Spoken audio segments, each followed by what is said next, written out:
Number one, before we even begin designing buttons, how to design them. So number one, you need to set them as a you need to set the paragraph styles. This is exactly what we're going to do live. So we're going to go on our studio, and what we're going to do, we're just gonna, you don't need to do it like exactly like I do. I like to visualize things before I save them, and I'm sure you guys do too. So I'm just gonna drag and drop the title. I'm gonna double click on the title, and like Mr. Yan said, I need to set the paragraph style first for the buttons. So of course the buttons are not going to be 35 on 40. They're going to be 16 on 20. 16, 20.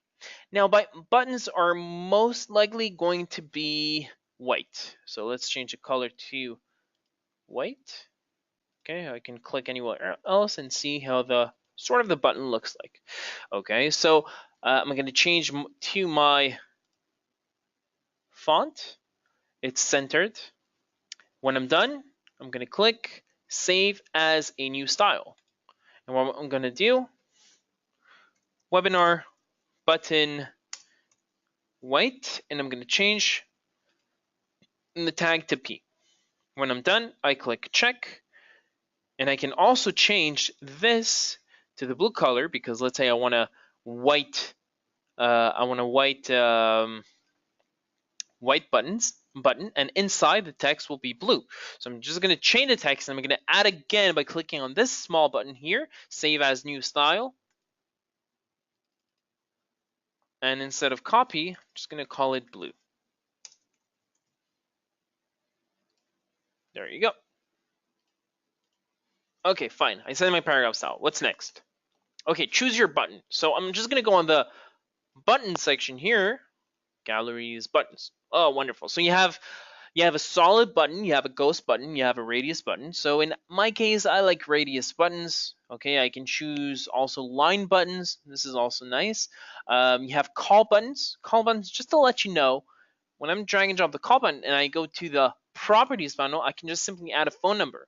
So it's also good if you make your website responsive and you put a call button inside your mobile portrait button, mobile portrait layout, so that if somebody wants to get in touch with you, simply needs to click on that button, and he will be calling you through his paid service, Rogers, AT&T, and just simply call you for questions, or for even open an account with you guys, or get a quote for a website. So on the button, like we said before, in regards to properties panel, from the blog section to the bottom, we're only using paragraph styles, properties panels. Sorry. Okay, in regards to design and properties. So button text. Remember we said start now. Let's say start now. Okay. Now text style. What we do, button like this. As you can see, also on buttons, we don't see the changed font, but when we publish the website, we see the uploaded font. Okay, it's just that on the studio it doesn't show directly. So here I can change the background or border transition. So this is the effect.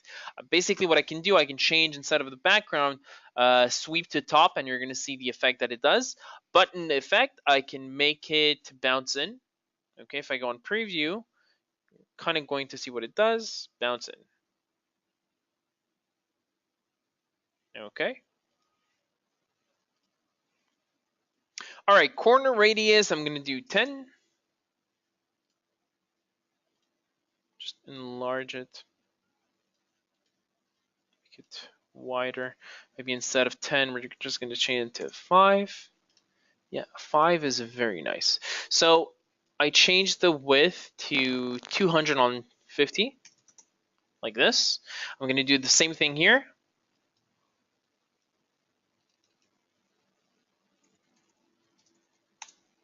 Oops, sorry. Start now, sorry. Didn't say choose now. Start. Now enter, button white, border color white, and of course you do the whole change like we did before, 20 on 50, 200 on 50.